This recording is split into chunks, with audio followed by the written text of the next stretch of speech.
ഞാൻ എന്റെ ബന്ധുക്കാരെയും മോനെയും കാണാൻ പോയി. അത് ഇന്നലെ വരെ. ഇന്ന് ഞാൻ അവനെ ദത്തെടുത്ത് സ്വന്തം മോനാക്കും. ദത്തെടുക്കും? അവന്റെ അമ്മാവനായ എന്റെ കയ്യിൽ നിന്ന് ഞാൻ തന്നെ ദത്തെടുത്ത് അവന്റെ അച്ഛനാവും. എന്റെ ഈശ്വര, മുതലാളി ഞാൻ പറയണമെന്ന് കേൾക്ക്. ഇപ്പൊ അകത്തേക്ക് പറയാൻ നീ ആരടാ? അവൻ മിണ്ടി. ആര് മിണ്ടി? കൂർക്കേ? അച്ഛനാ? ഇവിടെ ഒരു ഗൂർക്കയെ കയറി അച്ഛാന്ന് വിളിക്കാൻ നാണമുണ്ടോ തെണ്ടി? മുമ്പിന്ന് എന്തൊക്കെയാണ് ഈ കൊണ്ടുവന്നിരിക്കുന്നതെന്ന് അറിയാമോ? അച്ചപ്പം, കുഴലപ്പം, ഇടിയപ്പം ഇല്ലേ? കൊണ്ടുവരാം. വേണ്ട, തന്നുവിടാം. താങ്ക്സ്. അതിനു മുമ്പ് അവനെ കാണണ്ടേ? അനന്തരവനെ. മോനെ, എന്താടാ സുഖം തന്നെയല്ലേ? ഇവൻ നിന്റെ ആരാധന പറഞ്ഞേ? അവൻ അങ്ങനെ പറഞ്ഞ മനസ്സിലാവില്ല. ആംഗ്യ ഭാഷ കാണിക്കണം. ഞാൻ കാണിച്ച മോനെ. അമ്മാവൻ. മാവു മാവു മാവു. വൻ വൻ അമ്മാവൻ. മനസ്സിലായില്ലേ? മനസ്സിലായി. അമ്മാവൻ എന്നല്ലേ?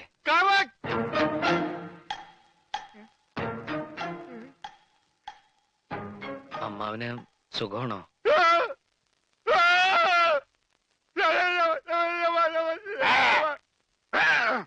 അവൻ സംസാരിച്ചു സാബ്. അവൻ ആദ്യമായിട്ട് സംസാരിച്ചു സാബ്. എന്റെ അനന്തരം സംസാരിച്ചു. ഞാൻ ആദ്യമായിട്ട് ഒന്നുകൂടി സംസാരിച്ചേ.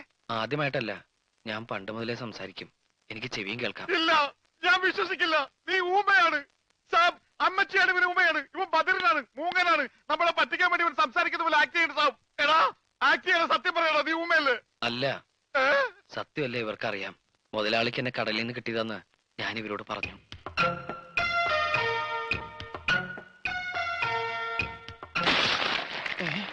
എന്താ ഒരു എല്ലൊടിയാണ് ഒച്ച കേട്ടത്? എല്ലൊടിഞ്ഞിട്ടില്ലടാ, ഒടിയാൻ പോണേ ഉള്ളൂ.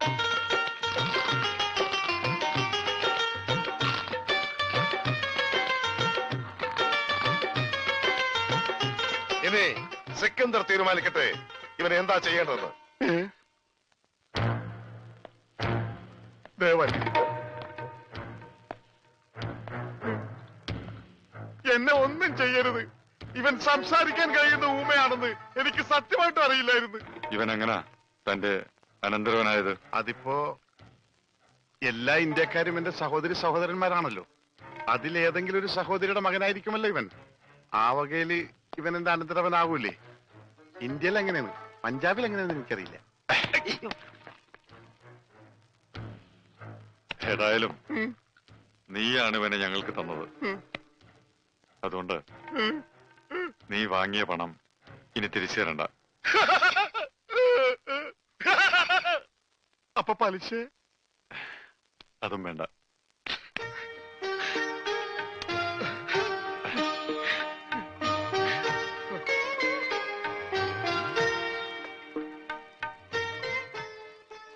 എന്റെ നിവൃത്തികേട് കൊണ്ട് എന്തൊക്കെയോ ചെയ്യേണ്ടി വന്നു. ഏതായാലും നീ ഇപ്പൊ വലിയ നിലയിലെത്തിയല്ലോ. ഡ്യൂപ്ലിക്കേറ്റ് ആണെങ്കിലും ഈ അമ്മാവനെ മറക്കരുത്. അമ്മാവന്റെയും ഈ രമണന്റെയും കാരുണ്യമില്ലെങ്കിൽ ഞാനിവിടെ നിൽക്കൂ? മറക്കില്ല. മരണം വരെ ഞാൻ മറക്കില്ല.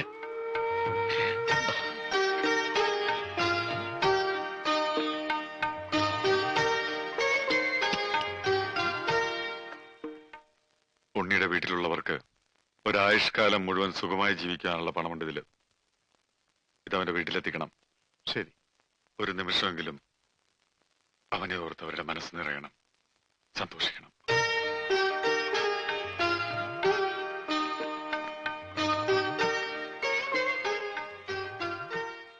നിന്റെ വീട്ടിലെന്താ പറയേണ്ടത്? ഞാനിവിടെ ഉണ്ടെന്ന് ആരും അറിയണ്ട. അറിയാലോ, ഇനി എന്നെ തേടി അവകാശികൾ ആരും വന്നൂടാ.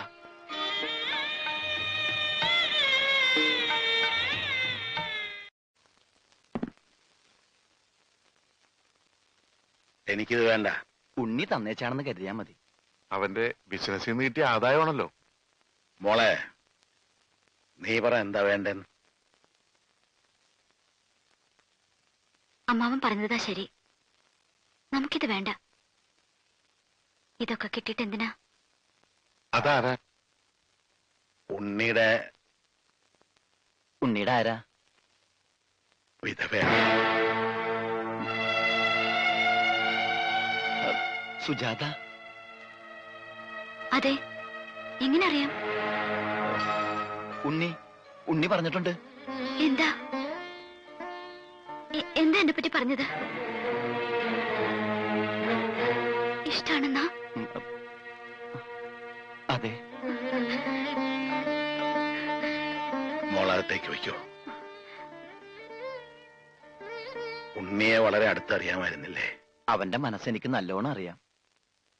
എനിക്കതറിയാൻ കഴിഞ്ഞില്ല. കഴിഞ്ഞിരുന്നെങ്കിൽ ഇതൊന്നും സംഭവിക്കുമായിരുന്നില്ല. വിധി അല്ലാതെ എന്ത് പറയാനാ? ഇനിയിപ്പോ അങ്ങനെ പറഞ്ഞ് സമാധാനിക്കാനല്ലേ കഴിയുള്ളൂ. അച്ഛൻ ധൈര്യമായിട്ടിരിക്കും. മരിച്ചെന്ന് കരുതി എത്രയോ ആളുകൾ തിരിച്ചു വന്നിരിക്കുന്നു. ഇന്നാള് തന്നെ ചവറയിൽ നിന്ന് മീൻ പിടിക്കാൻ പോയി 24 പേരെ കാണാതായി. ഒരാഴ്ച കഴിഞ്ഞപ്പോ 23 പേരും വന്നു. ദാ ഈ പണം സ്വീകരിക്കണം. എത്രയും പെട്ടെന്ന് ആ പെങ്കൊച്ചിന്റെ കല്യാണം നടത്തണം. ഉണ്ണിയോട് അല്പമെങ്കിലും സ്നേഹമുണ്ടെങ്കിൽ ഇങ്ങനെ വിഷമിക്കാതെ സന്തോഷമായി ജീവിക്കും. അതെ, മരിച്ചു പോയെങ്കിലും അവനൊരു നല്ല നിലയിൽ എത്തിയില്ലേ, അതോർത്തെങ്കിലും സന്തോഷിച്ചു.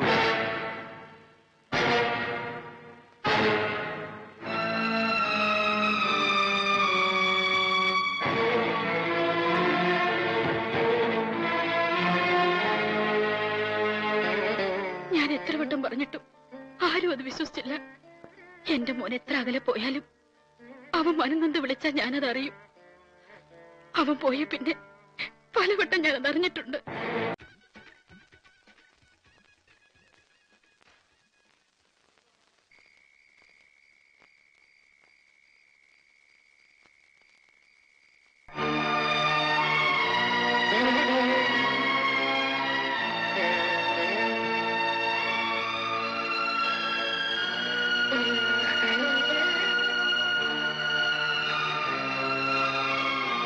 അച്ഛാ, അകത്തേക്ക് പോവാം. വേണ്ട, ഞാൻ അങ്ങോട്ടില്ല. ആരോടാ പറയാനുള്ളതെന്ന് വെച്ചാ പറഞ്ഞിട്ട് വാ, നമുക്ക് ഉടനെ പോവാ. കുറച്ചു ദിവസം കഴിയട്ടെ, ഞാൻ വരാം. പറ്റില്ല. ഈ നിമിഷം നീ എന്റെ കൂടെ വരണം. അച്ഛനാ വിളിക്കുന്നു. എന്നെ നീ ഓർക്കണ്ട. നിന്റെ അമ്മയുടെ കണ്ണീര് അതും നീ കാണണ്ട. പക്ഷെ നീ കടലിൽ ചാടിയ അന്ന് മുതല് നിന്റെ വിധവയായിട്ടൊരു പെൺകുട്ടി എന്റെ വീട്ടിലിരിപ്പുണ്ട്, സുജാത.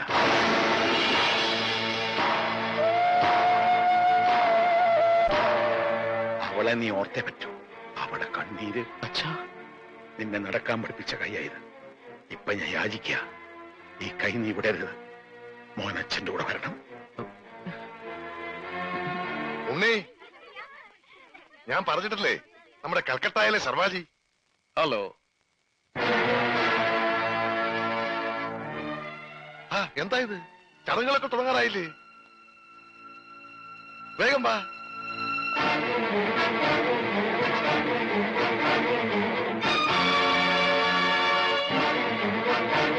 ഉണ്ണികൃഷ്ണ.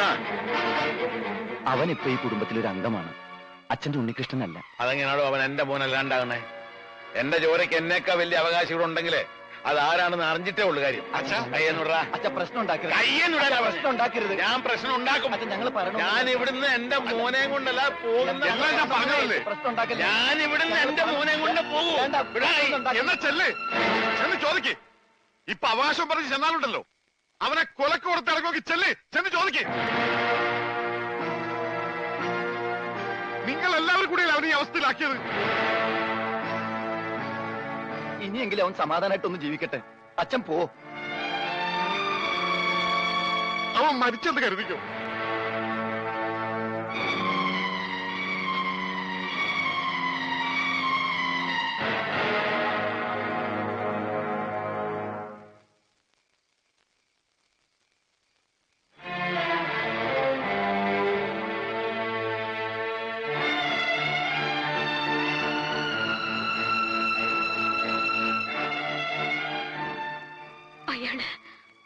അയാള് പറഞ്ഞ സത്യമാണോ? നമ്മൾ ഉണ്ണി മരിച്ചവര് തിരിച്ചു വരില്ല. വരുമെന്ന് കരുതി നമ്മളൊക്കെ വിഡ്ഢികളാ. അതിലേറ്റവും വലിയ വിഡ്ഢിയാരാന്നറിയോ? നീയാ. നീ. അവൻ നിന്നെ കല്യാണം ഒന്നും കഴിച്ചിട്ടില്ലല്ലോ, പിന്നെ എങ്ങനെയാ നീ അവന്റെ വിധവയായത്? ഇറങ്ങണം, ഇപ്പൊ ഇറങ്ങണം എന്റെ വീട്ടിൽ. എന്തൊക്കെയാ പറയണത്? ഇനി ഒരു നിമിഷം പോലും ഇവിടെ നിൽക്കാൻ നിനക്ക് അവകാശമില്ല. ഇറങ്ങണം.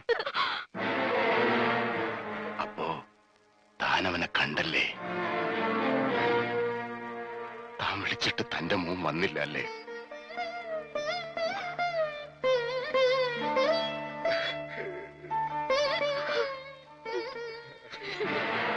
ഇത് ഇവിടം കൊണ്ടൊന്നും തീരൂന്ന് കരുതണ്ട. ഇപ്പൊ മനസ്സിലായില്ലേടി നിന്റെ ഭർത്താവിന്റെ സ്നേഹം? അവന് വേണ്ടെങ്കിൽ പിന്നെ നീ എന്തിനാ ഇവിടെ നിൽക്കുന്നേ? ഇനി ഞാൻ പറയുന്നതിന്റെ മുമ്പിൽ കഴുത്ത് കാട്ടി കൊടുത്തോളും. അല്ലെങ്കിൽ തന്റെ മുമ്പിലിട്ട് മണ്ണെണ്ണ ഒഴിച്ച് കത്തിക്കും ഞാനിവിടെ. അതും നാം കാണും.